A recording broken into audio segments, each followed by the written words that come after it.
Welcome to Poetry Street, where every voice is heard. I'm Maggie Bloomfield. Our chip has a paying gig this afternoon, so he blew us off. I want to welcome everybody and welcome those on Zoom. And I want to thank the library and Joan White for giving Poetry Street a home here. We have been here for a few years now. The history, first of all, we opened, Chip always opens with a land welcome, which I will read today. New York City, Long Island has always been a gathering and trading place for many indigenous peoples. We acknowledge that we are guests on this land. Poetry Street and our work in this area of Long Island is situated on the ancestral and unceded lands of the Lenape, the Canarsie, the Shinnecock, the Nantucket, the Recalwack, and the Muncies, and the Haudenosaunee. We acknowledge and respect the many indigenous peoples who live on this land and continue to make ongoing contributions to this area. So Poetry Street started 12 years ago by Susan Dingle and Bobby Brown, who's with us this afternoon. Susan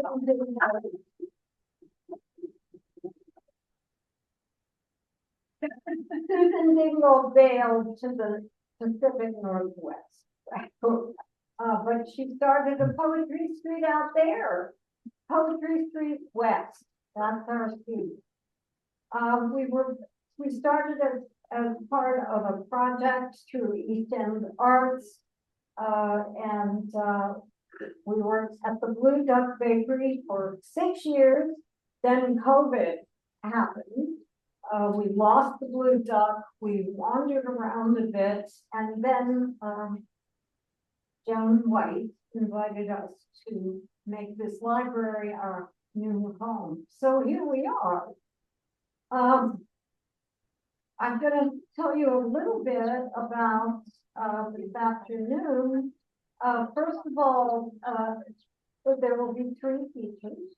They will read, the third feature is not here yet, so we hope there'll be 3 features. Each one will have about 12 minutes. Then we will go to an open mic, which Jen is going to lead this afternoon. You will have 3 minutes to share your work. After 3 minutes, you get, please stop. Please.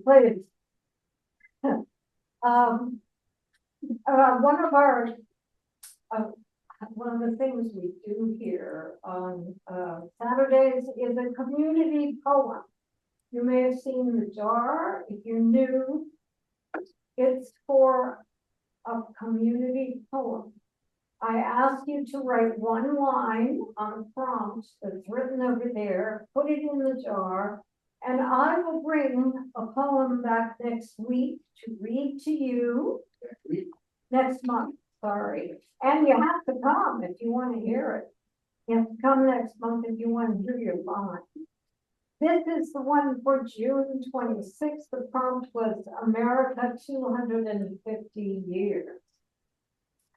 It has been a mere 1/4 of a millennium. As far as millennia go, we're only a quarter there. Why does such tightly woven cloth wave with frayed stitches and tattered edges? For 250 years, America has been a vibrant work in progress, yet to be completed. 250 years, yet we're still shedding tears. Red, white, and oh so blue. We've fallen from grace within the darkness of dawn's early light. Oh, beautiful for spacious skies, God, keep our freedom real. This family carries the lantern of Emma Lazarus, with love poems in arms, from New York's riverhead to Washington's towns. Long may we wait. Oh.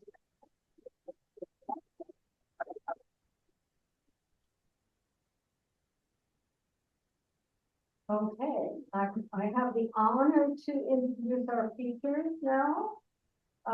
First up is somebody who's fairly new to the poetry scene, but man, is she making a splash. She's winning awards. She's reading everywhere, and we are honored to have her with us. She is a poet and an immigration attorney living in Northport, New York. Her work has appeared in numerous anthologies and literary journals. She won third prize in the Babylon Village Arts Council Poetry Contest for Pergament and third prize in the Nassau County Poet Laureates Poetry Contest for Brady Cardia. Her work has also been nominated for a Pushcart Prize. Please help me welcome Amoachi.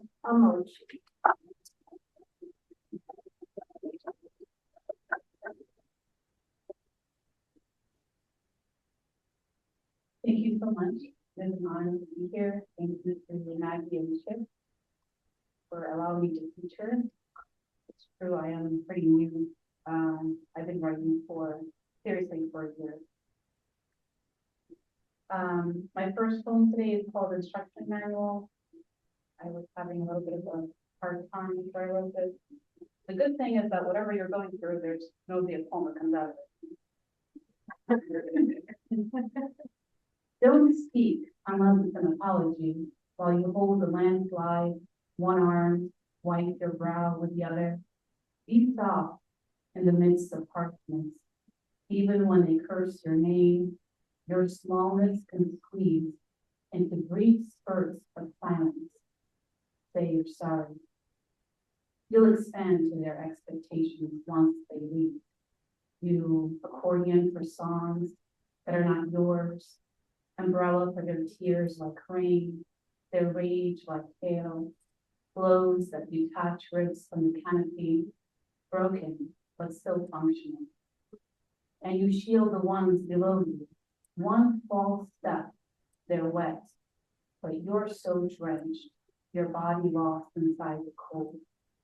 They'll still murmur that your edges are too sharp. Be soft, but not so much you dare to fall.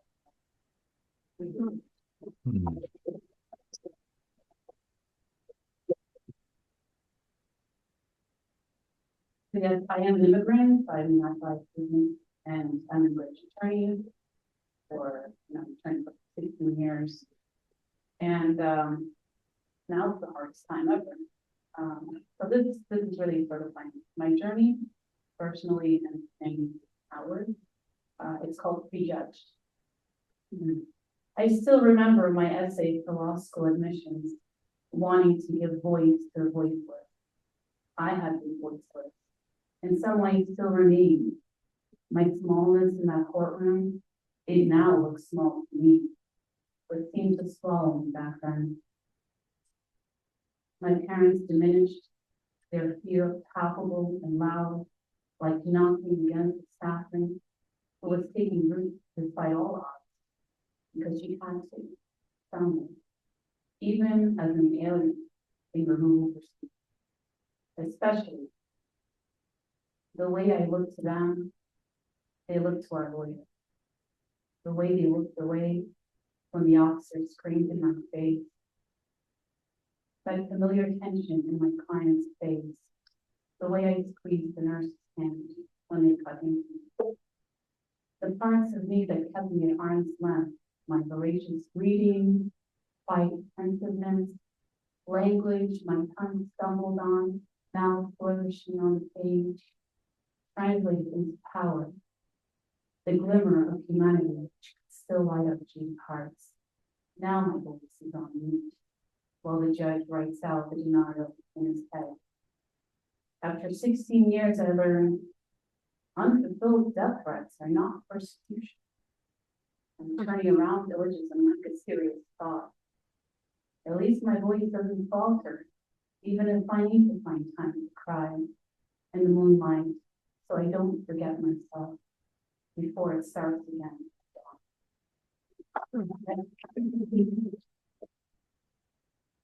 At least the courtroom still looks small. They cannot hold.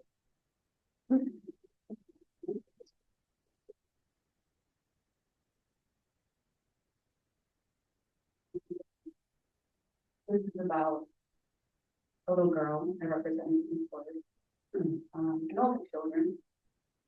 And this was published in the Suffolk County Post Review, saying, "Woo!" It's called her favorite color.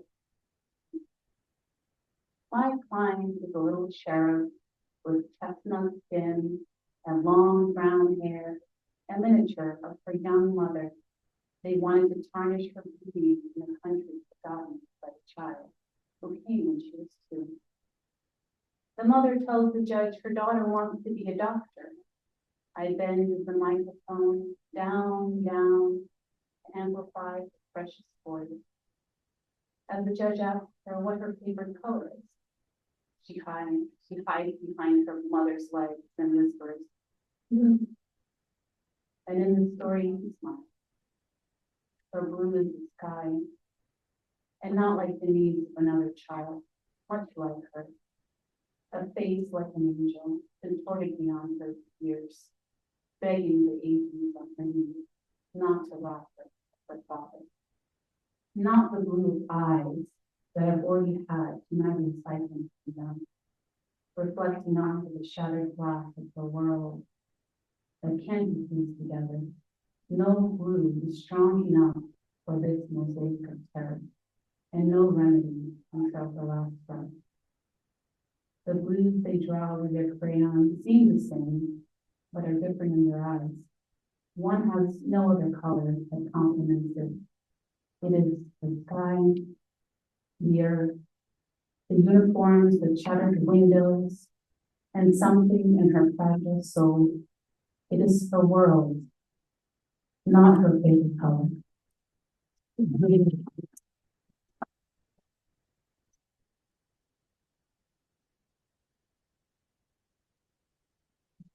Poems about my children, motherhood. I'm a single mom of 3, and my boys are 5-year-old twins. This is called Notes from a Broken Family.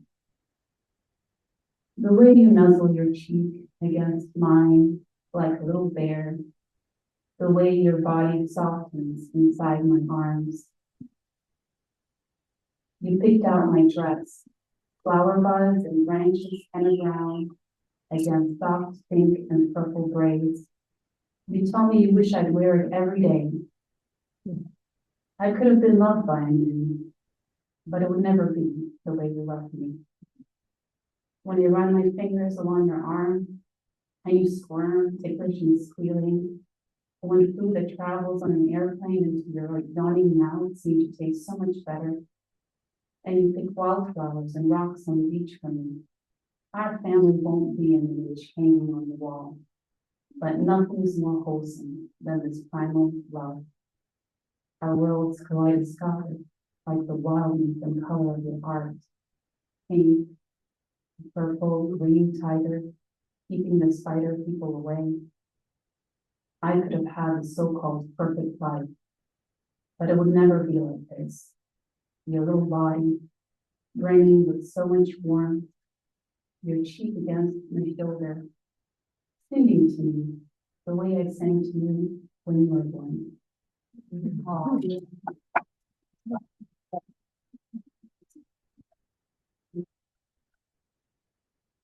Was I have time to start a long one? You do.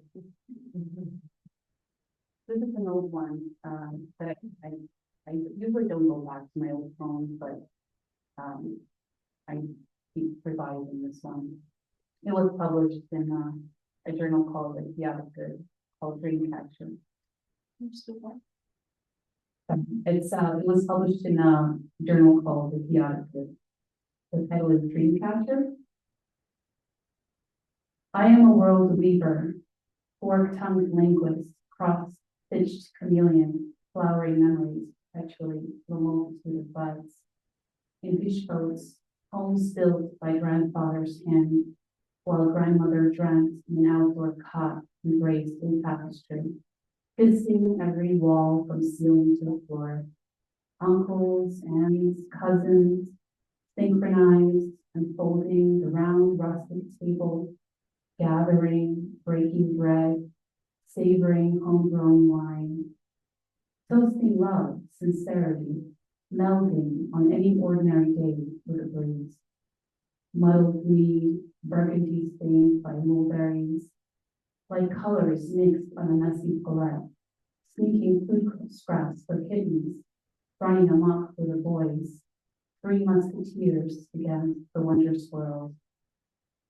Communism's flaws closed down this tender plates, pushing poverty on a treasure trove, yet its resilient spirit walks with me. What's means? All I can now, letters locked away, but I am still a curly-haired girl, running from the wild hog, squeezing bear dog whistle, strong as an ox, soft as flesh. In my birthplace, Chisinau, many spoke Russian, clashing with Romanian, submarine against a sailboat. I spoke in both alphabets, unaware, and understood all of us mixtures, concoctions sitting from the in-between land. We landed in the train station in St. Petersburg, skipping gingerly between cascading train tracks. We lived in a box of a room in a breathtaking city. In the museum, slipping on borrowed slippers, sliding through the hallways gleefully. Movement was art, too. My father's best friend found joy in wine, reveling in children's games, singing lilac fog under all-encompassing white tablecloth strewn around us. We swayed, holding each other by one arm. I emulated drunkenness on life with the carefreedom of childhood. But the song's heavy fog, the final departure of two dear friends, weighed on my soul. The day we bid goodbye, tears suspended in time as we were obscured by the furious blizzard's onslaught. But feeling, every special occasion, mixing herring with onions for the fur coat salad, preparing salad olivier, savoring cabbage-shrouded rice, bringing bounty from my own garden too. New inspiration melded with old. I told deep confessions of love, connection, present being, timelessness of my woven tapestry. In Bensonhurst, children wide-eyed, I stood tongue-tied, speaking three languages as though they were one, a patchwork tapestry of the mirrors of my life, misunderstood, struggling to belong, unencumbered by shedding words, throwing diamonds into rubble. Why the lie of assimilation when I no longer answered my grandmother's calls? Because I lost the words to say I love you. Still, I proudly brought my red and white embroidered dress to show and tell, dancing with my ancestors. Still, I climbed the Belmont fence to reach for mulberries on a forgotten tree, my hands painted burgundy and I transplanted to another world, weaving in and out like my grandmother with her knitting needles and her endless stories, clothing my dog, her soul in tandem with mine. But she passed before she could weave my child in red and white. I'm a dream catcher. I am my mother and my grandmother's dream, my father's dream, when the best meals are the simplest, amid laughter, music, dancing under the lilac fog, my children ask for a fire. I spark it, kindling for my worlds burning bright in the tapestry of their eyes. their dreams alive. Thank you so much.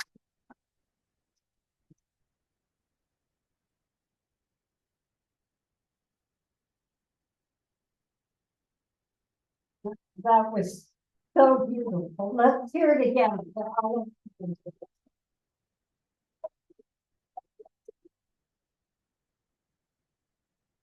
So delicate, just gorgeous.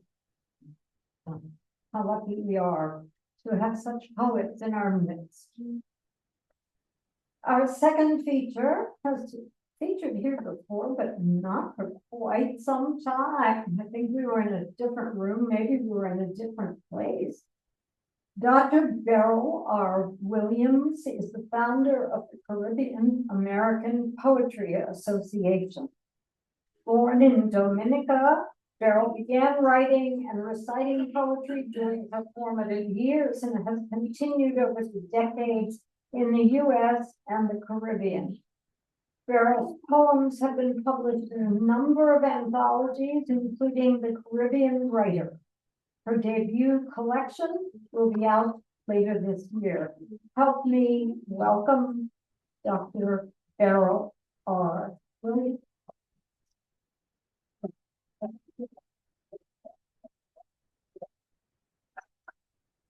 Thank you so much. It's such a pleasure to be back at Poetry Street. Thank you to you, Maggie, and to Chip for providing this space. And we have the founder in the house. I'm so honored. And then the board. Thank you so much. The first poem that I'm going to do for you is called When Ken Sings.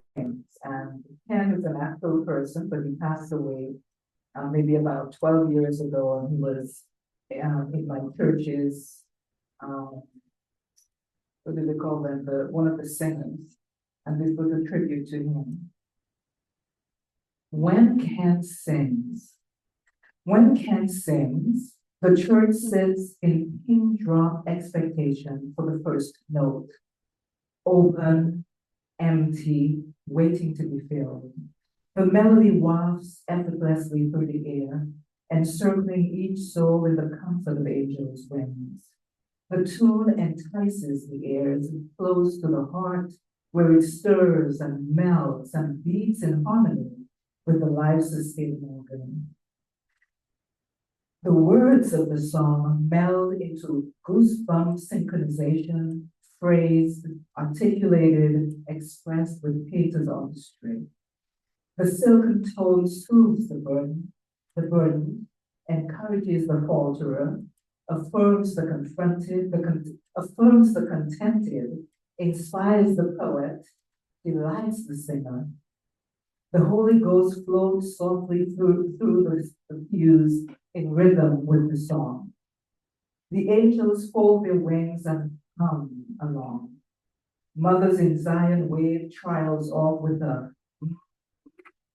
as they glimpse the promised land. Misty-eyed grown men rise to their feet with a "That's our." The sisters move their heads from side to side with a "Thank you, Jesus." Pastor says, "Sing that song." And all the children say, "Amen," when Ken sings.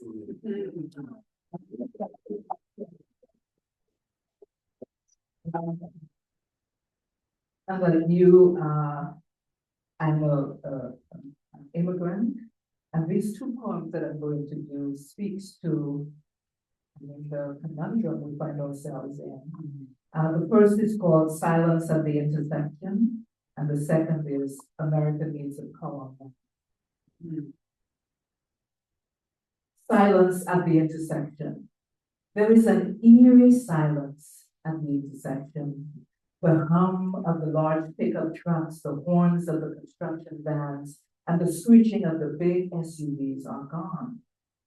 The whistles to the day laborers congregated in the parking lots are no more. There's an eerie silence at the intersection. At the town square, there is silence too. There is a business as usual silence. There's a wringing of the hand silence. There are no questions in the customer conversations. There are no alarm bells to announce the absence of those who have disappeared. I wonder, where have all the drivers gone? I wonder, where have the day laborers gone? I wonder, who will break the silence at the intersection and decide which way we will go?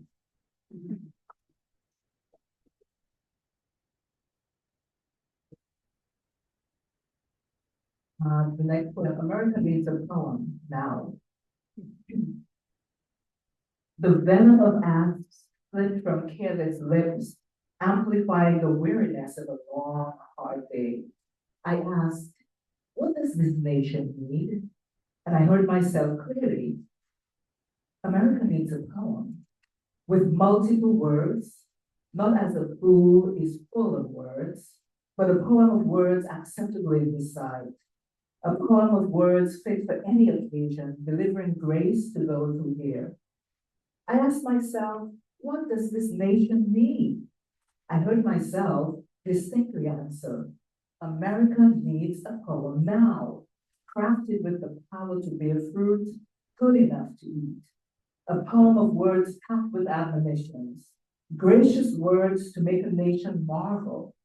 So I beckon the poets. I implore the eloquent wordsmiths here. I'm pleading for a poem with words that heal, because America needs a poem now.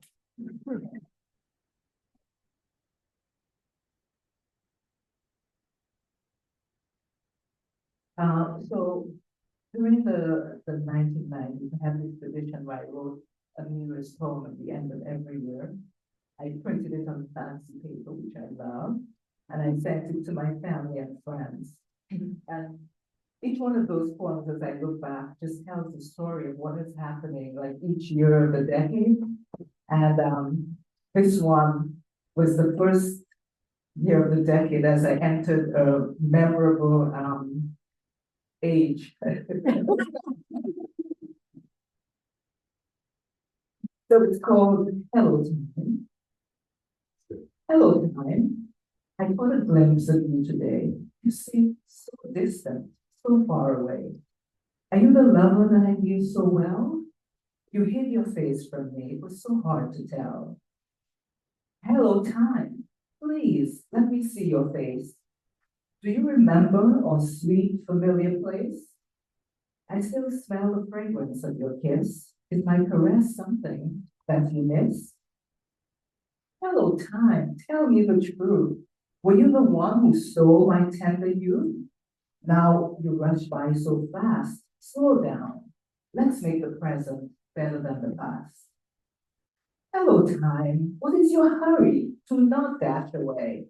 Linger sweetly for just another day. You promised that my love you'd always be. Sweet time, don't go. I need your company. So that was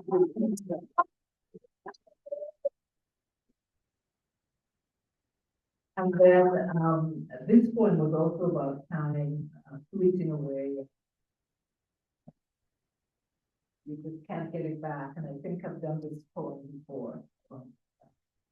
And this one is called Can't Turn Back Time. Can't turn back time, hands of the clock move to the rhyme of an ever-present tick-tock, tick-tock, and the face of the clock lowers her gaze on the sunrise, sunset of fleeting days. Tick-tock, tick-tock, tick-tock, and the body of the clock lets the sand pass, a steady fleeting through her hourglass. Tick-tock, tick-tock, tick-tock, and time's eyes mock, and the shock of time's race affirms. Can't turn back time. Tick tock, tick, tick, tick tock.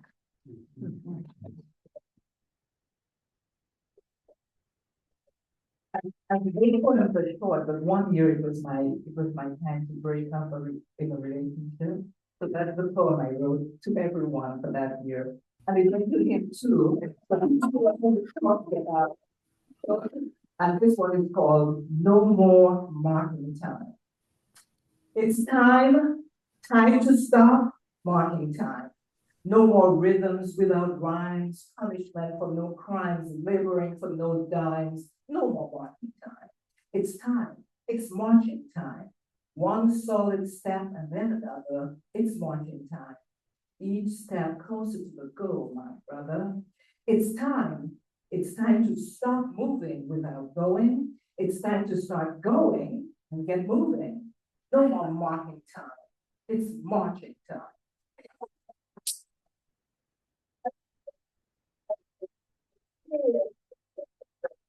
And then the next one, at the end of that decade, I found myself expecting my first child and my only child.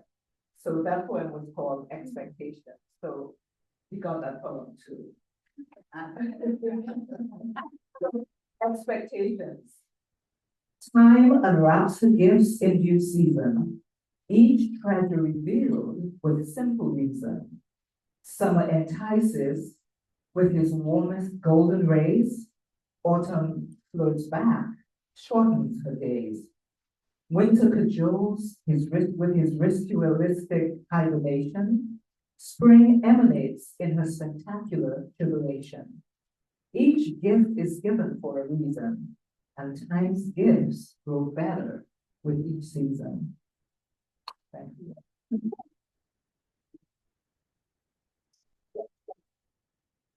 And of course, I've continued the tradition of writing about time, and this was written during the COVID-19 pandemic when the younger of my two brothers passed away from COVID.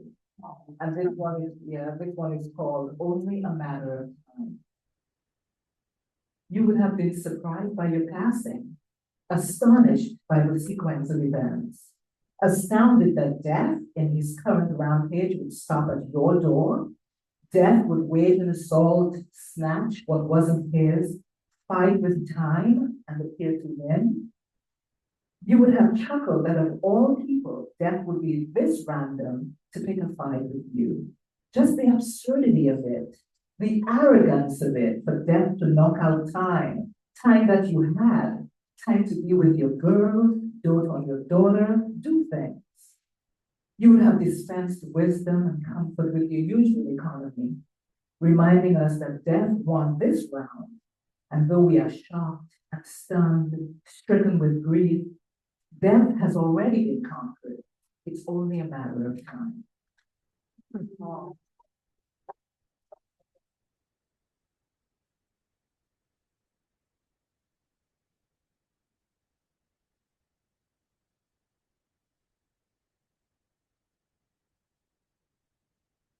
Oh my goodness, who knew? I mean, I started writing poetry, excuse me, only about 15 years ago.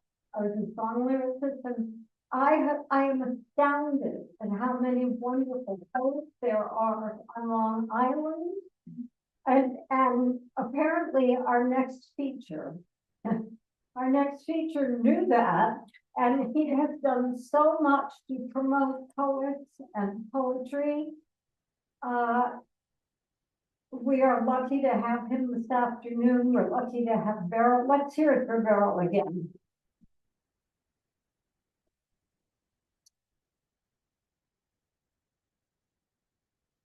So this guy has done so much for the world of poetry on the island, in the nation, internationally. Every day I get an email about a different chapbook. It's fantastic. It's a little difficult to keep up, actually, but it's wonderful. James P. Wagner, Ishwa, is editor, publisher, award-winning fiction writer, essayist, historian, and actor. He is publisher for Local Gems Press, senior founder and president of Bards Initiative, and founder of Bards Against Hunger. James has authored several collections of poetry, and he has a new book, which I hope he brought with him. He did. And he was the Long Island, New York National Beat Poet Laureate from 2017 to 2019. Help me welcome James B. Wagner.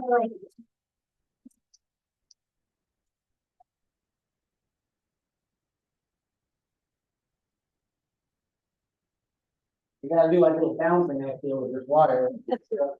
So, am I loud enough without that? Yeah. Okay. Yeah. Thank you, Maggie. Yeah, I think last time I actually featured for this reading, it was at the Blue Duck Bakery. Yeah, it's been a long time, but you've been very persistent in getting me back here. I know that I had a lot of conflicts, but we finally made it happen. So thank you for inviting me here. Yeah, so the new book that she mentioned actually, well, you say you don't often go back to your old poetry. Well, I've spent a lot of time going back in my old poetry with this book because it's my selected poems from 2010 to 2026. It was originally supposed to be out in a smaller version when I was the National Beat Poet Laureate in 2020 to 2021, but there was this little thing going on then where colonoscopy, I don't know, something. But that kind of prevented that. So I waited and then I just turned 40, so I decided to come out with it when I turned 40. So it's kind of like a survey of a lot of my old publications and some anthologized poems. So the first one I will read is going to go all the way back to 2010, when Facebook was kind of newish in a way. Paulie told Ronnie not to forget to tell Johnny, to mention to Frankie, to not make mention to Ricky about Bobby's party this weekend. Too bad Frankie forgot to tell Johnny to inform Ronnie so that Ronnie might enlighten Paulie to the fact that Ricky already saw the invite on Facebook. The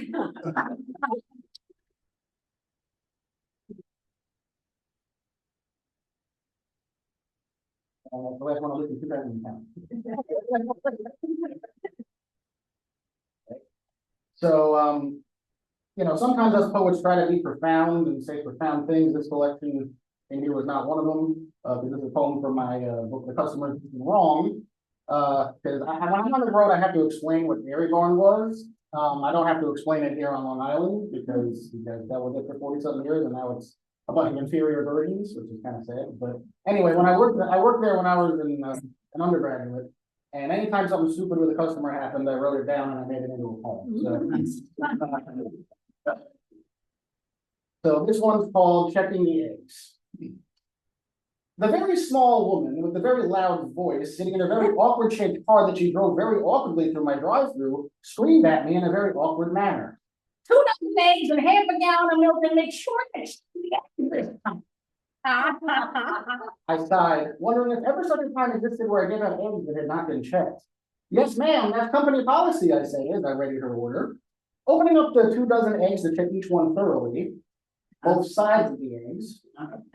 I do so in an overly obvious fashion so she can see my efforts. I tell her the price, ring in her small crumpled dollar bills, bag her order, and walk over to hand it to her. The eggs are correct, right? She asked as I give her the items. I realized at this moment she must be the kind of person who sees 8 people waiting in front of a lobby elevator but still just has to press the button herself. My mom runs through a list of appropriate responses, including, yes, we checked them all right here in front of you, and yes, they're all crap, but I just decided to give them to you anyway. And wish that such a response would not get suspended. Instead, I sighed and calmly replied, don't worry, I checked them all. They're fine. Just walk back.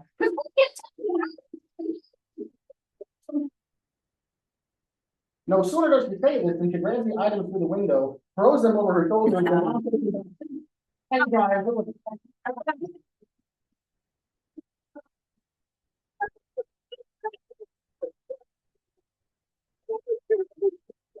I mentioned these were all true stories. Flavors list. Hello, sir. How can I help you today? Yeah, can you tell me the ice cream flavors?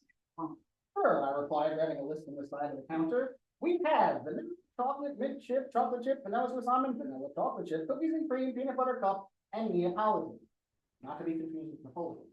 Something to call it. He leans forward, tilting his head sideways, putting his finger behind his ear. Could you repeat? I take a step closer just to be sure and read off the list again. Vanilla, chocolate, mint chip, chocolate chip, vanilla Swiss almond, vanilla chocolate chip, cookies and cream, peanut butter cup, and Neapolitan. He nods and looks at me. Do you have Rocky Road? Was it on the list I just read twice? I think to myself. No, sir, no Rocky Road. All right, never mind then, he says with one way to see the parts. If that's all you wanted, why didn't you just ask if we had that? I think to a side, as I wonder what I could have done with that minute of my life that I will never, ever see again.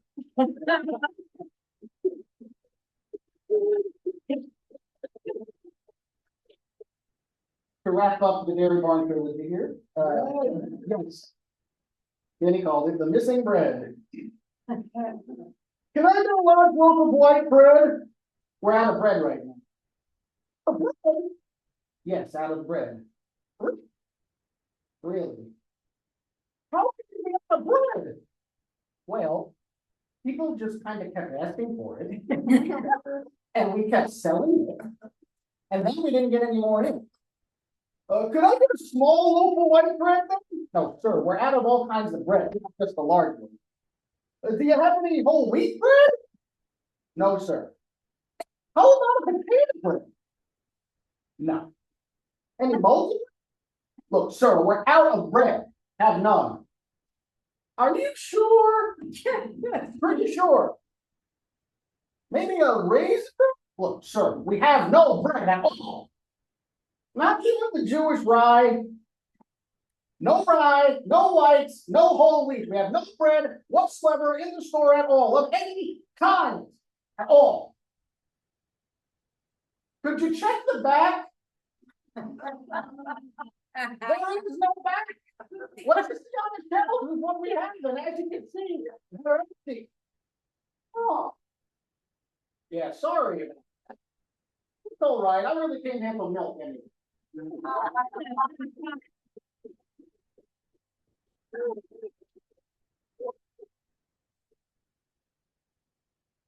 Taking over to the section of my 10-year reunion book. High school guidance. College, college, college, college, SAT, Venus exam, college, grade improvements, college election, college, college, select your colleges, college, college, college. There were some other words in there, but every guidance section sounded the same. You need to prepare for college. You gotta get your applications ready for college. You gotta get all your ducks in a row for college.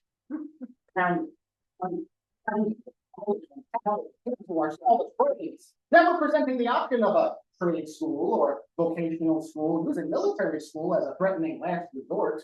Academic bully mentality of the, if you don't get into college, then you're a loser. Never outright stated, but looming over all of us all the time, state tests, grades, portfolios, a minimum of 6 applications if you knew what was good for you, because these 4 years of high school were basically just worthless, right?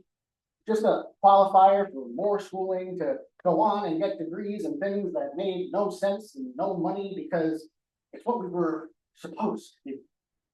Everyone ignoring the fact that at the end of high school, after 12 years at least of schooling, we were being told flat out the truth, that despite our looming quasi-legal adulthood status, that upon graduation, we were qualified to do absolutely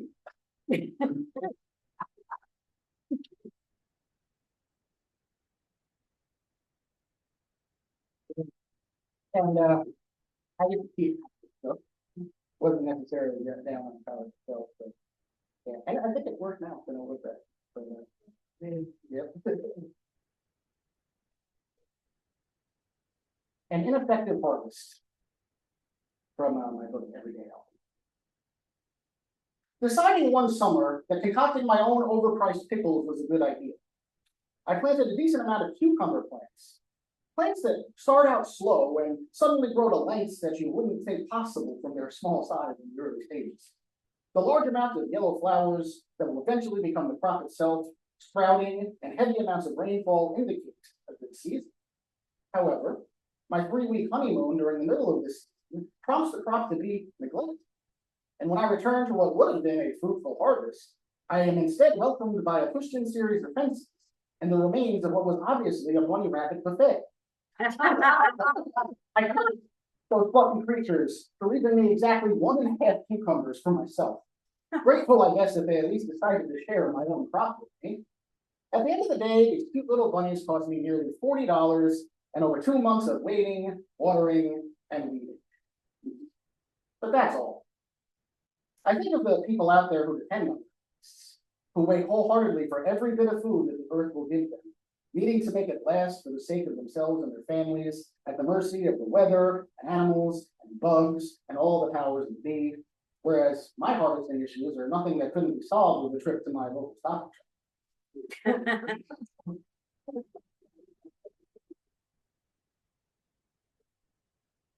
Ice cream cone.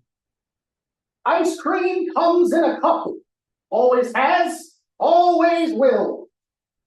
That's what the people thought at the 1904 St. Louis World's Fair on the hot day where they moved past the hot waffles to get that nice cool ice cream. Only 5 cents a piece. Flying, flying, until they couldn't fly anymore because they ran out of those cups that ice cream had always come in and always would. Yet gallons and gallons of the fresh treat remain with many waiting customers, a calamity in the making. Until one brave vendor looked at a waffle as no waffle had been looked at before, rolled it up into a cone and placed a beautiful scoop of ice cream on top. And with this business merger between ice cream and waffle stands, our world changed forever.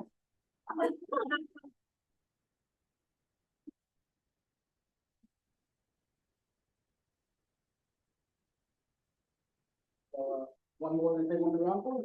Sure. Okay, cool. All right, this is from the anthology section. I got poems in here from 5 different of my books, and then about 20 or so that were from anthologies over the years that didn't make them into the book. It was one of my personal works. So this was originally published in Bard's Poetica, which was poems about poetry. Bard's Poetica, quite clever. So yeah, this one is just simply called Poetry for Me Is. Clarity. Something that helps me organize my thoughts and feelings in an ever-changing, ever-crazier world when I can't slow myself down enough to do it consciously. A cure for boredom in those moments when I don't know exactly what to do with the time that the universe has given me. It becomes my default. An art form that I've spent decades working on will never come close to perfecting, but try to improve with every exercise, every workshop, every meditative reflection. A science. As I count syllable and meter structure forms, frame the complex poetic forms precisely, measured accurately in a deep study of their complexity. Both a science and an art form. A complex, almost star-crossed marriage, counterintuitive, yet makes more sense than the order of atoms in the universe. The easiest thing ever, as it moves through me like an otter moves through water in the river, something that I was simply born to do. The hardest thing ever, as if no matter how much time I agonize over rhyme, meter, structure, alliteration, diction, it never feels completely correct to me. One moment tangible right in front of me, the next completely elusive as if I will never actually grasp it. A way to connect with other people in ways and words and thoughts and feelings that regular conversation falls short of. A way to see the world as my book tours and events have brought me to many, many places, helped me make new friends and connections that I never would have without it. Something very easily dismissed by those who don't understand it. Something held in awe by those who do.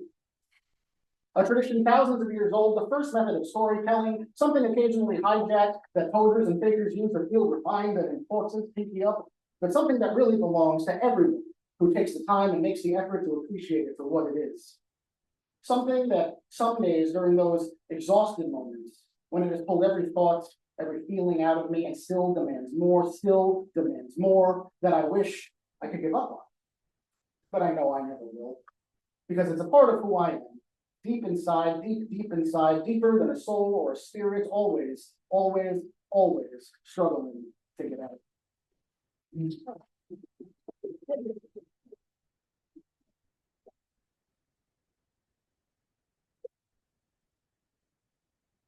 Okay, James, prepare for James. Wonderful, what a wonderful afternoon of poetry, oh my goodness. Let's hear it for the crowd, please.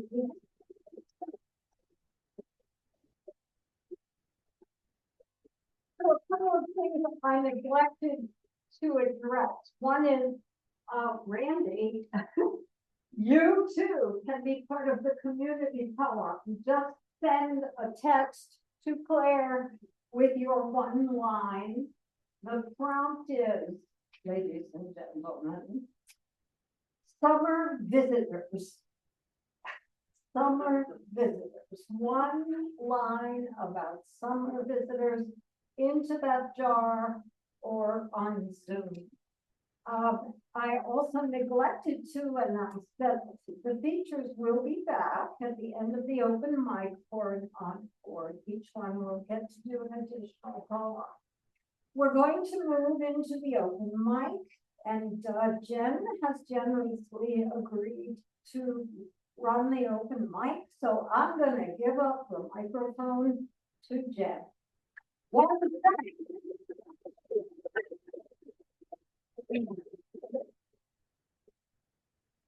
Hello, I think I'm loud enough also. So, did everybody who wants to read write down their name? Yes, because there aren't as many people here as there are in the room.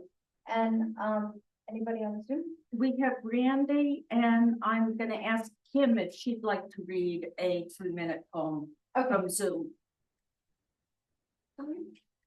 I think she said no, Randy, thank yes, you. no, Kim. Okay, so we have about 9 people, and then we're going to get an encore each from the features, and that was great, by the way.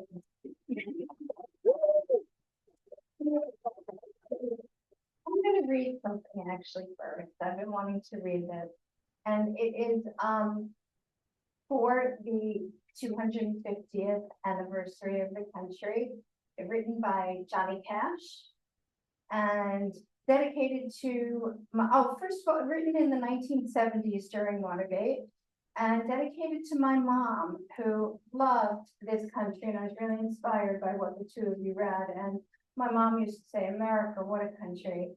And she died in 2018. She died of a broken heart, and I am convinced, it'll kill her, they say, and it did.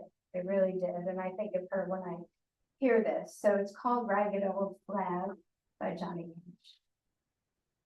I walked through a county courthouse square. On a park bench, an old man was sitting there.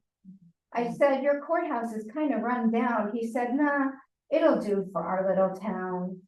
I said, "Your flagpole is leaned a little bit, and that's a ragged old flag you've got hanging on it."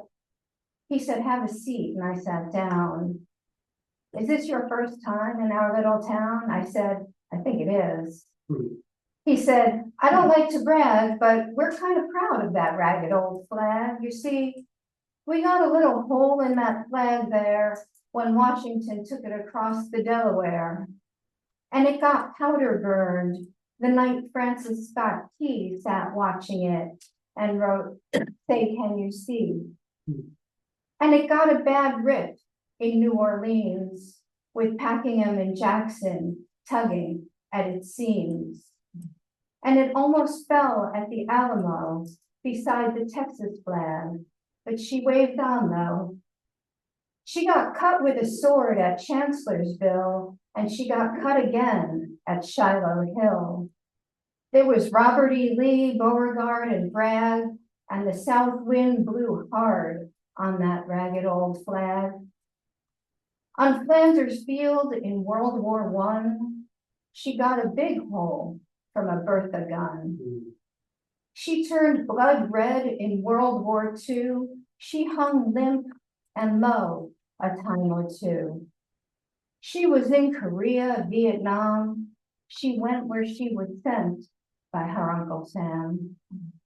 She waved from our ships upon the briny foam, and now they've about quit waving her back here at home. In her own good land here, she's been abused. She's been burned, dishonored, denied, and refused. and the government for which she stands is scandalized throughout the land.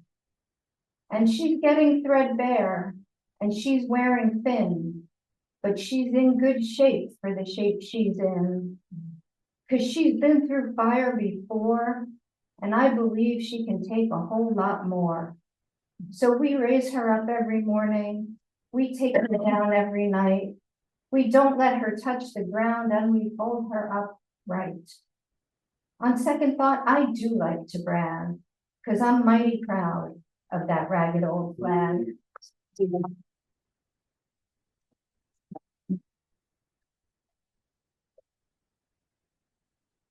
Okay, our open mic. First, we've got Bill Phillips.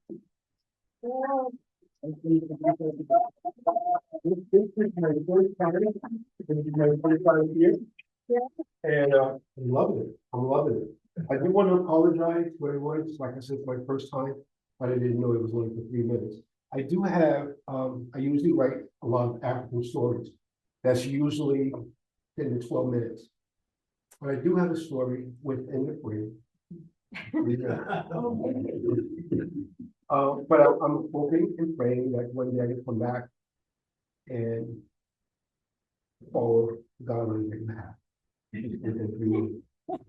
It's my first title.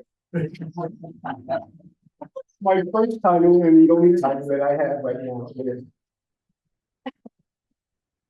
A Bridge Over Troubled Waters. We all have a bridge over troubled waters.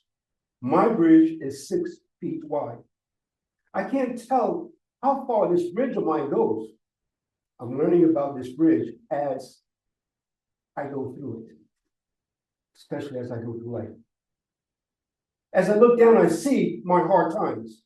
I know my mistakes, silly choices, but I thought our lives are to live this way, being stressed, living without a plan, trusting in man, and following man's footsteps. I realize trouble will always be in our lives. No one is exempt. As I look at my river, I feel pain, but also joy. I see how I was lied to, manipulated, abused mentally, and how my marriage and other relationships were dysfunctional. We all have a bridge over troubled waters, problems with our children, feeling humiliated, unsuccessful, feeling guilty. We fight temptation and lose focus. Financial problems, dealing with health issues, surrounded with drugs, alcohol, lies, secrets, and more secrets. At times I felt I was totally in darkness, always unsure. The Lord will give me strength to be around people and direct my path. You see, Proverbs 3, 5, and 6 states, trust in the Lord with all your heart, and lean not on your own understanding, but in all your ways acknowledge him, and he will make your path straight. Trouble will come, and when it comes, we need to say, this too shall pass. Moving forward. 1 Peter 5:8 states, be sober-minded, be watchful, for the adversary, the devil, prowls like a roaring lion, seeking someone to devour. There's a time in our lives when the manipulation and feeling afraid must stop. And smile now, because I am able to move forward instead of being in one spot, afraid. There will always be piranhas, alligators, crocodiles, sharks, snakes, bees, and crabs in our path or in this open sea of land. You see, in Job 3:26, Job said, I have no peace, no quietness. I have no rest. Only trouble comes. The bridge of troubled waters is my bridge of subdivision. It saves me from harm, destruction, and risk. It protects me so I'm able to move forward from man's life to God's plan. As I stand on my bridge, Philippians 4:13 gives me a better understanding. I can do all things through Christ who strengthens me. Thank you.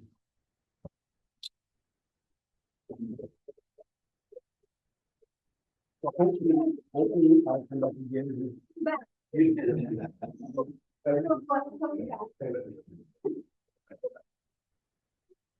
Thank you.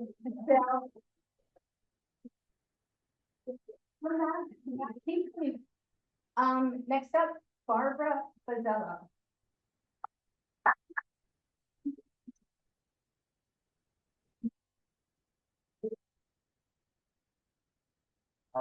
Can everyone hear me all right? Yeah. Okay, this is for my book, Dog Heaven. And my husband and I have a dog kennel, or a sanctuary really, for many years, we call the dog house. We have been blessed by many, many forsaken and abused dogs and have learned many lessons from them. This one says it all about our dog house, the kennel. Here in this house, author unknown, I will never know the loneliness I hear in the barks of other dogs out there. I can sleep soundly, assured that when I wake, my world would not have changed. I will never know hunger or fear or not knowing if I'll eat. I will not shiver in the cold or grow weary from the heat. I will feel the sun's heat and the rain's coolness and be allowed to smell all that can reach my nose. My fur will shine and never be dirty or matted here in this house. There will be an effort to communicate to me at my own level. I would be talked to, and even if I don't understand, I can enjoy the warmth of the word. I will be given a name so that I may be known who I am among many. My name will be used in joy, and I will love the sound of it here in this house. I will never be a substitute for anything I am not. I will never be used to improve people's image of themselves. I will be loved because I am who I am and not someone's idea of who I should be. I will not suffer for someone's anger, impatience, or stupidity. I will be taught all the things I need to know to be loved by all. If I do not learn my lessons well, they will look to my teacher for blame. Here in this house, I can trust arms that hold, hands that touch, knowing no matter what they do for the good of me. If I am ill, I will be doctored. If I am scared, I will be calmed. If sad, I will be cheered. No matter what I look like, I will be considered beautiful and thought to be of value. I will never be cast out because I am too old, too ill, too unruly, or not cute enough. My life is a responsibility and not an afterthought. I will learn that humans can almost, sometimes, be as kind and fair as dogs. Here in this house, I will belong. I will be home.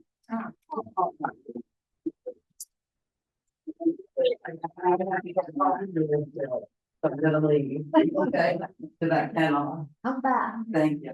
Sure. Thank you. Thank you. Oh my gosh.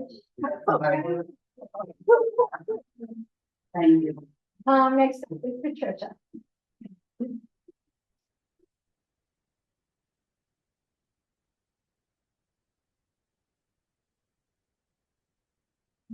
Thank you, Maggie. Okay, I'm Patricia McKee, this is from my book, Chapter Everything. Excuse me, Patricia, Yeah. I need this. thank you. Okay, it's called Maple Meets Spruce. The elegant spruce stands beside an autumn flame maple, unaware of their future dance. In a Florentine workshop, 3 generations toil at their craft. Sawdust flies, back, front, neck, scroll. Light yet strong spruce on top meets flamed maple on back, melded together by Luthier's hand.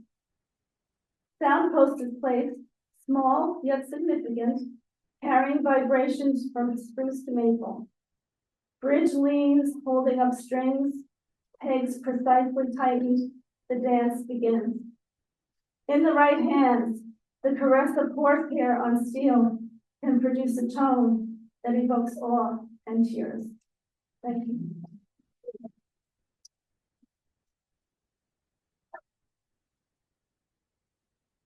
Thank you.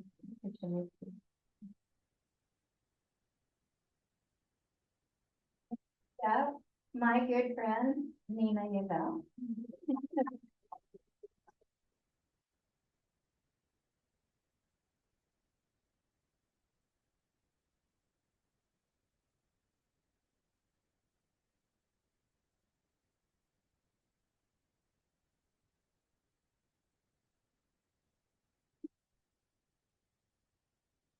Wonderful day. Thank you, Maggie.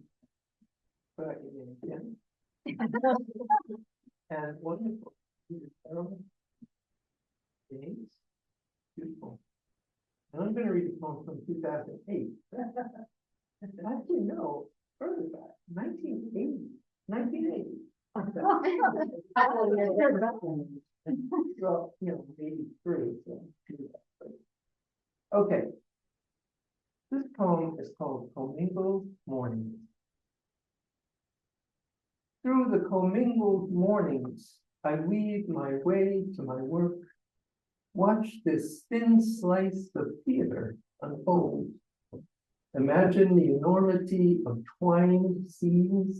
The same blind man rises from concrete steps, propels himself pain first toward our junction, white hands flapping sails of catamaran on shaky seas. Against the gray soiled sky and the poppy-scented wind, the wine merchant dances, twirls the lattice gates. Men purvey baskets of apples, pears, sweet peppers, precious in their green and orange glaze. The blind man slows to the scent of lemons, and as he poses, I pass, as always, remembering persimmons in my grandfather's plate, tasting the puckers on the ripe fruit.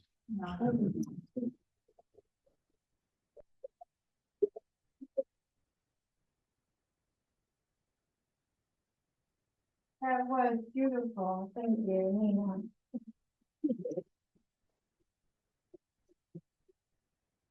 And that's from Nina's book. Nina, do you have it? Have your books? One. Nobody else can have one. Okay, next, Vinnie Colon.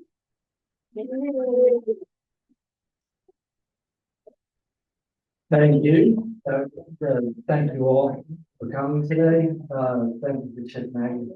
Thank you. The features, you were wonderful, all three of you, and your own way.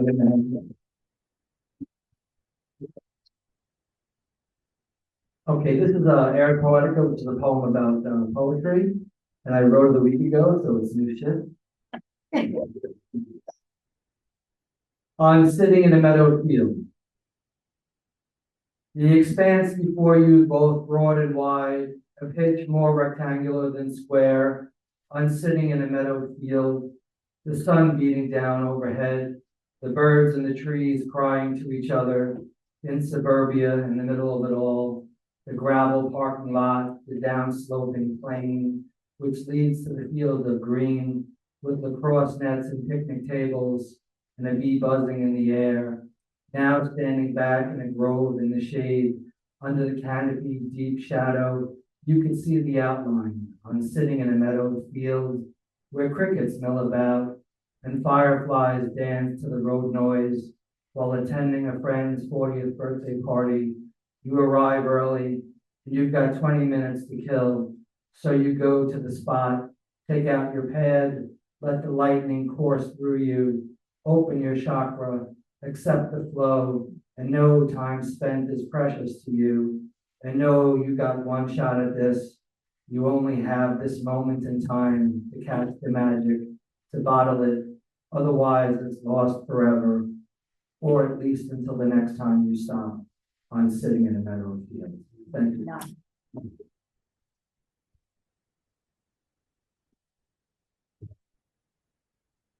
Great. Very cool. Great, time is a theme today. Okay, Maggie reminded me that I forgot all about Zoom. So, up on Zoom, somebody who's poetry, I love Randy Fowler.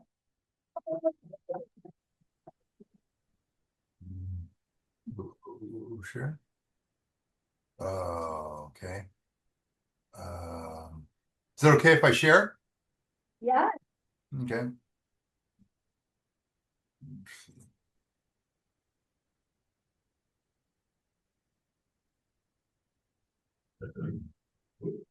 He's screen sharing. Oh, okay. Can you see it?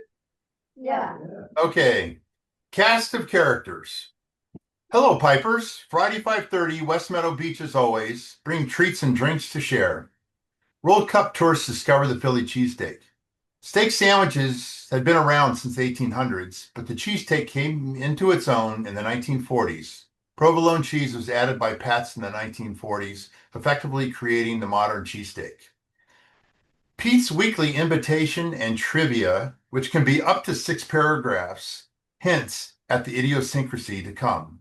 Bad puns, dad jokes, tangents, and voluminous, obscure details on everything from mushrooms to black holes. And statements like, my sunblock is not efficacious.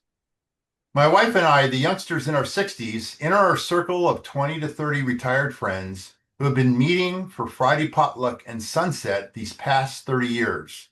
We for 7. Bob's jazz guitar provides background.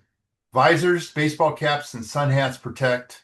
Former scientists, teachers, school administrators, and laborers speak of bodily ailments, home repair, and Play-Doh. Joe expounds on his sandwich like it is a work of art.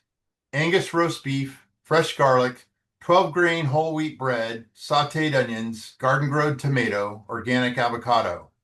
He takes an hour to eat it. The meal becomes a meditation. Joe admires. This is one proteinaceous slab of man's machinations. I keep a dictionary encyclopedia handy around Joe. Every group has a Ray. Ray drives to Stop and Shop each day to buy one banana. They go bad quickly, and the workers are his friends. He sees me writing and yells out in a Burgess Meredith in the movie Rocky rasp, "Hey, Randy, am I in your book?" "You are now," I imitated. "Look," one of them shouts. We turn the clouds a forest fire of burnt orange. Some of us take pictures, some praise God, some exclaim words of wonder. I learned 5 of the women turned 80 this past year, still leading vibrant lives. Kim and Bonnie married younger men and are quite proud of it. Florence just spoke to me with passion and particulars about leadership and integrity. Betsy follows a healthy organic diet and hosts parties in her home. Sharon keeps up with Bob and often entertains her grandchildren. Soon we all pack up, receiving the usual tips on how best to fold our chairs and mini tables. My wife's lyrical laugh floats across the beach, reminding me how attached we've grown to this most colorful cast of characters, our favorite TV show, live every Friday. Thank you.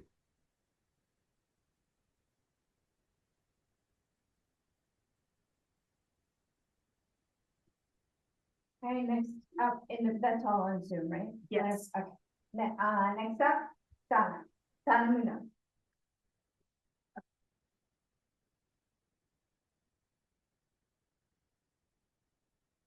So this was inspired by a Houdini song. Friends, how many of us have them? Friends, the one we can depend on. Friends, how many of us have them? Friends, before we go any further, what kind of friend are you? You the kind that'll catch me when I'm falling? In a trust exercise, would you let me fall? You care at all? Just an acquaintance, not a friend. Don't be a foe. You know, I'd be there for you, for a 3 a.m. call to talk you off the ledge. For your best and worst days, not fair weather only. Like those that only want your light for a moment, or try to dim it. A shoulder to cry on. Someone to laugh with, spend time with, enjoy life with, live. I'd rather you call me in the middle of the night, so you're all right, than to hear news of your demise. Bring a rise to my spirits. Your presence is a blessing, realism at its best. I rest in the thought that you'll be the kind of friend. Friends, how many of us have them? Friends, the ones we can depend on. Friends, how many of us have them? Friends. Before we all go any further, let's be friends. I'm a disposable friend. At least that's what I think. People take what they need from me and move on. Like I teach them something to help them on their journey. They suck my life force and leave me withered. Like an insect, a spider just drained, trapped in the web until they're done with me and leave me for dead. But I rise up to be food for the next, food for thought, meet that immediate need till my time wears thin. Then again, and again, to be set aside. What a fucked up ride. I'm going to get off the roundabout. As usual, I am reliably here. What do I do? But what, oh what, if I really need it?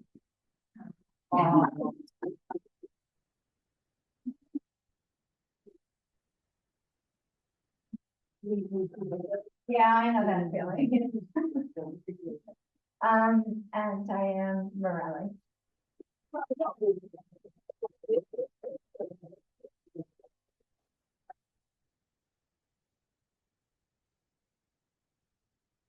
I have a poem that I've written about something that's very important to me, the coat rack.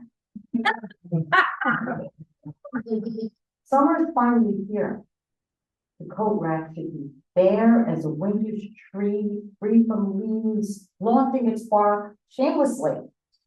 At the very most, a coat rack should host an umbrella, a straw hat, a windbreaker. That's it, from May through September. Firmly planted by the front door, July's coat rack is now adorned with more wool coats, cashmere scarves, down vests than it wore in the cold snap we had last December. Frozen in time, this coat rack of mine, entwined with fineries from all 4 seasons, is a monument to perennial procrastination.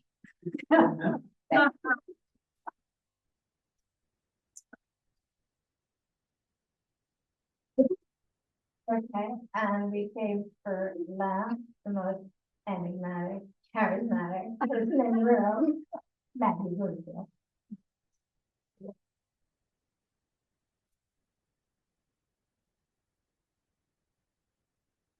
Thank you, Jen. Thank you, everybody, for being here. Is there anybody who wasn't on the list who wants to read Bobby and Linda? No? No, we have, Oh, we do. We have somebody. Okay. and me. And great. Okay, I will read it and then Jen will introduce you. This is a sestina that I wrote for a certain forum chat book, as yet unfinished, almost finished. It's called Child to Woman. And if you don't know what a sestina is, it's a bunch of words, 6 words that go in a certain rhythm for the duration of the poem. See if you can recognize the words from the poem. Child to woman. When I was a child, there was an old woman. It seemed her whole face was a wrinkle, and knobs stood up on her hands. She struck me as a relic, wearing a navy blue dress. There were cabbage roses on her dress. I couldn't name as a child, but recognized a vintage relic worn long ago by women rose as big as her withered hands, her sleeves worn, wrinkled. I thought she was a walking wrinkle, stuffed in a navy dress, with long bony hands that reached for a child. I could not recognize the woman as more than a relic. I feared this relic would trap me in her wrinkles. That the old woman inside the cabbage rose dress would capture this child with her bare hands. The sight of gnarled hands created a perception of a relic instead of a human woman whom age had wrinkled, longing to touch a child, seduce her with a flowered dress. But then I saw beyond the dress, touched the flesh of her hands, offered the warmth of a child, warm enough to soften any relic, to smooth her wrinkles, release the beautiful old woman. This woman was no relic. Her wrinkles and her ancient hands were redressed by a child's touch.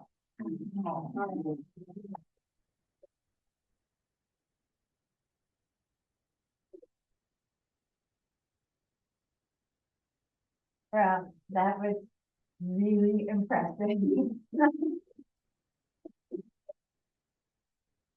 Okay, for anybody who's new, Claire every month comes and manages Zoom for us. She does what nobody else would know how to do, and we would not be on Zoom without Claire, and at least definitely not as efficiently and probably not at all. So, Claire, Lundberg.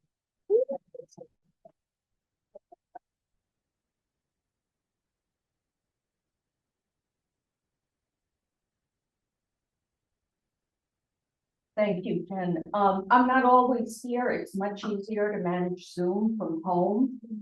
But for anniversaries and things I come. This is not my poem, but I cited it 3 times this week, so I thought maybe I should read it today.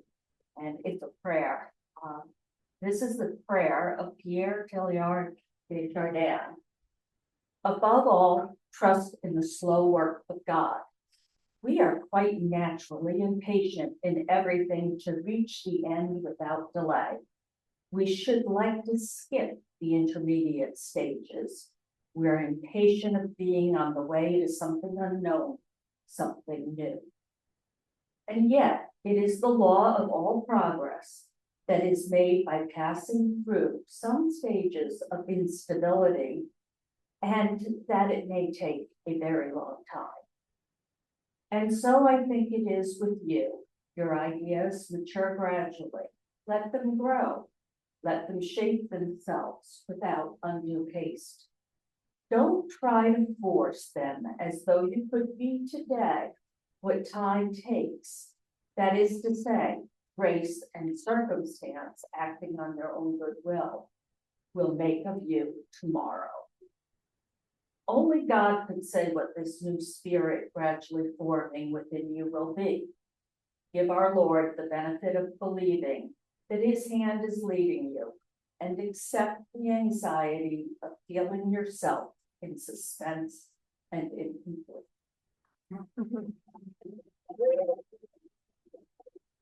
And there's a lot of new faces. I just want to do a PSA. Chip takes what we hybrid do and record. It will be on poetrystreetontheroad.com in a week or so. And you can see what happened today, hear yourselves, and go back and revisit all our poets since Chip became director, what, 6 years ago? Yeah, so don't forget.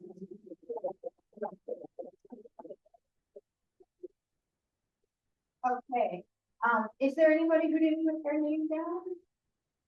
Okay, no, we have your name. Okay, so you're Marie Valentino Do well.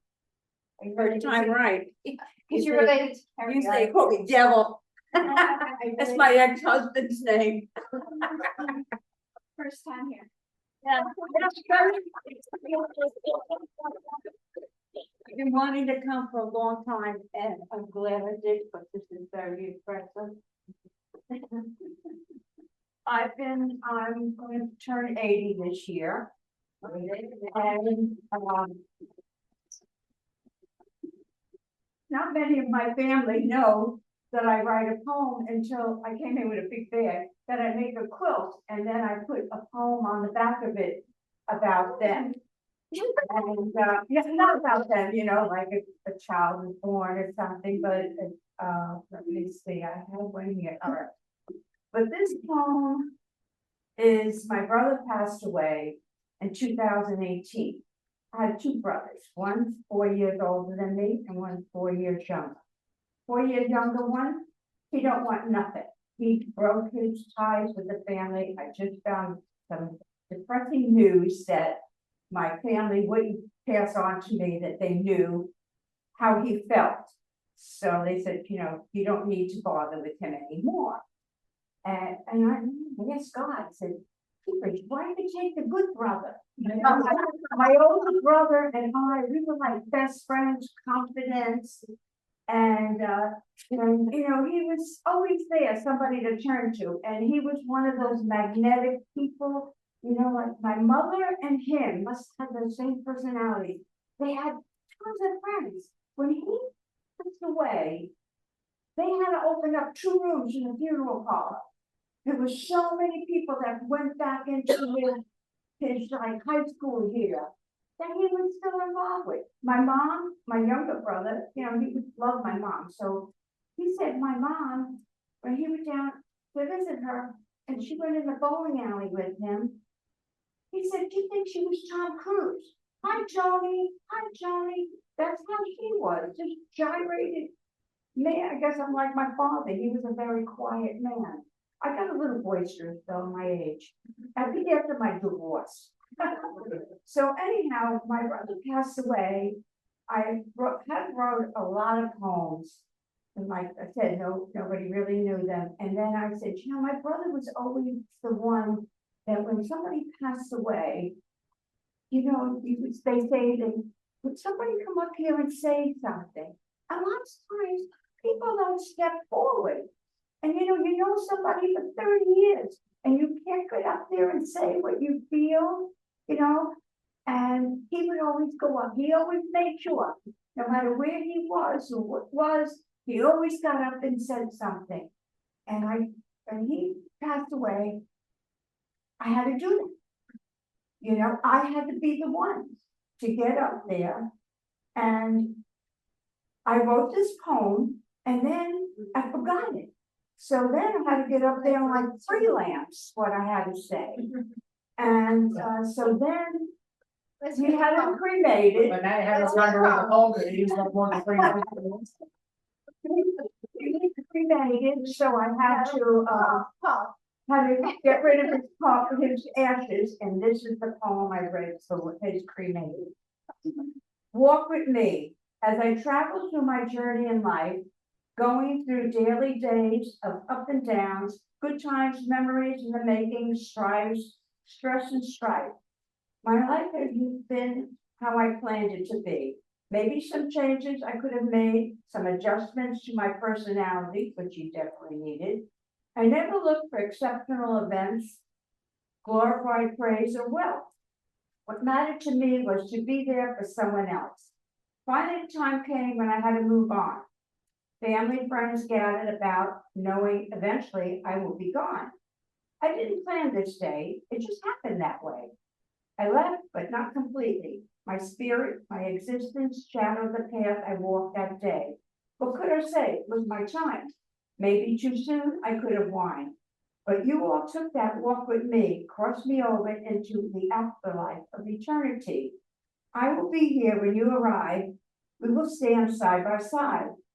As each of us, we take this walk together, join and hold hands. Keep me in your heart, keep my memory alive. I am standing by your side. Walk with me one last time.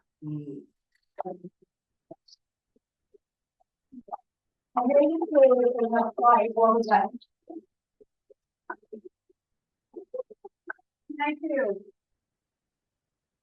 Thank you for reading. Please come back.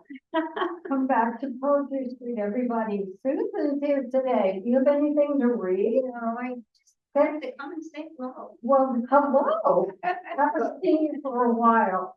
This is just a wonderful afternoon. We're gonna bring the features back for one more poem, and we will begin with Amoachi.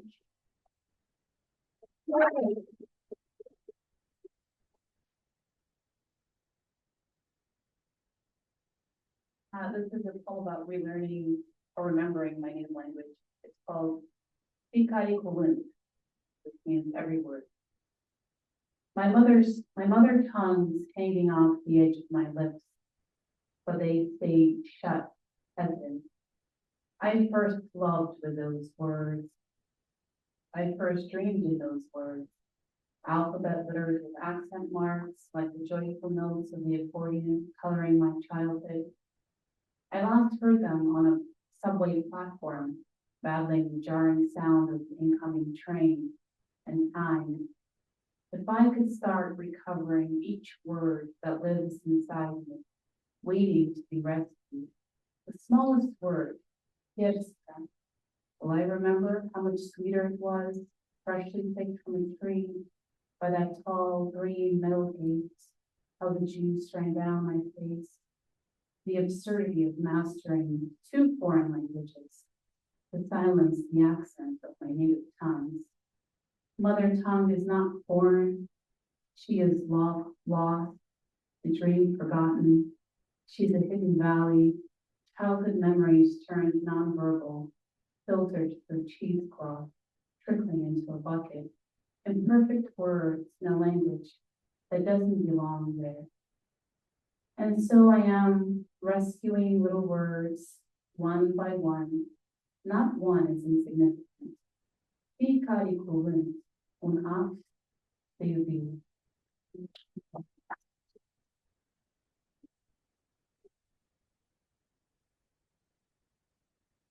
My God.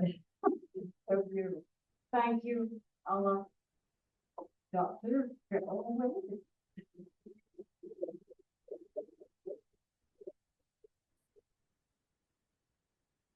It has been an honor to feature with you and to all of them. Poets and poems, so it's just fascinating. So thank you, everybody. This poem, well, you'll hear it. It's called Funerals for the Dead and the Living. I am weary of funerals, sorrowful at the loss of the dearly departed, still in the throes of anguish, remembering the wailing and the weeping at going home ceremonies, with photo carousels and choreographed tributes, remembering the tearful goodbyes of manicured gravesides where caskets are closed and returned to the waiting earth, at cemeteries where flowers can be carefully placed in remembrance. I am weary of funerals. I am weary of funerals, more sorrowful at the loss of the early parted. I sink deeper into the throes of anguish, reviewing the reasons for the wailing, the weeping, reviewing why soul-searching sessions follow door-closing rituals for what once was or what seemed to be, realizing that there are no manicured gravesides for open caskets, which hold the corpses of those who are dead to me, but still living. Oh, yes, I am weary of funerals. So to end on such a note.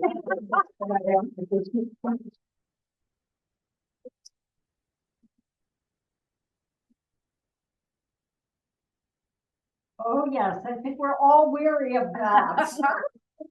Thank you so much. Beryl. Let's hear it again.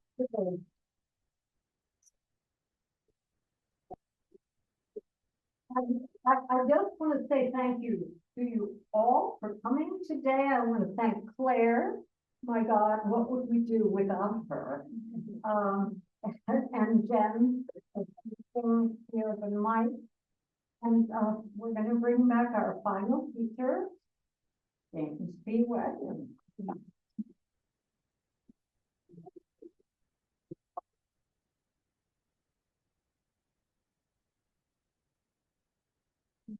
I want to echo the thank yous for, people who've made this, possible, though somebody forgot to put up the all you can eat buffet on the.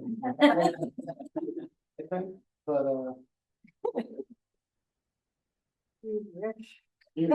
I know, right? Well, I mean, they had a kitchen,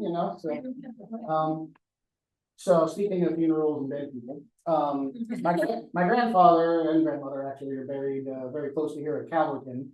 So on the way back, I'm gonna have to swing by there, and so seems only fitting to read this poem about my grandpa called Grandpa's Advice. Have you ever watched the movie Home Alone? Macaulay Culkin, early 90s sensation, a hilarious movie containing a few things that were perhaps not so secretly not meant for children.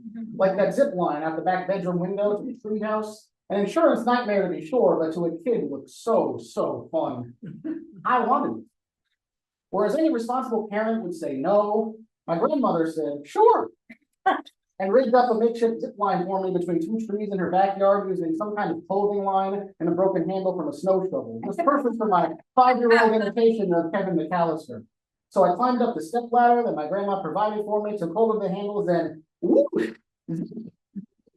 down the zip line, bam, right into the other tree. I fell to the ground and started crying. Hey! My grandfather said in a stern voice, commanding my attention and putting an immediate halt to my sobbing. Get up, walk it off, do it again right. I wiped my tears. That's what'll make you feel better. Shocked back into seriousness, I went back to the zip line and did it again. This time able to brace myself, control my new movements, and not smash face first into the tree. How easy it would have been to sit there crying for who knows how long, focusing in on the bruises and the failure. In over 30 years since then, there have been plenty of times, plenty of more serious injuries, physically, emotionally, plenty of worse failures. But I've always done my best to remember those few words of wisdom. Get up, walk it off, do it again right. And true to Grandpa's advice, every time I follow that mantra, no matter how bad it is, I feel better.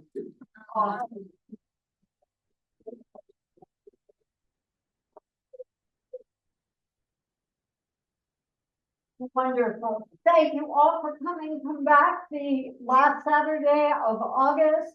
Paula Perci will be featuring along with Rupert. Oh, what's his name? Rick Lupert. Is that his name? Rick Lupert. Yeah. Rick Lupert. Yes, on Zoom. He's amazing, and so is Paula. So please come back.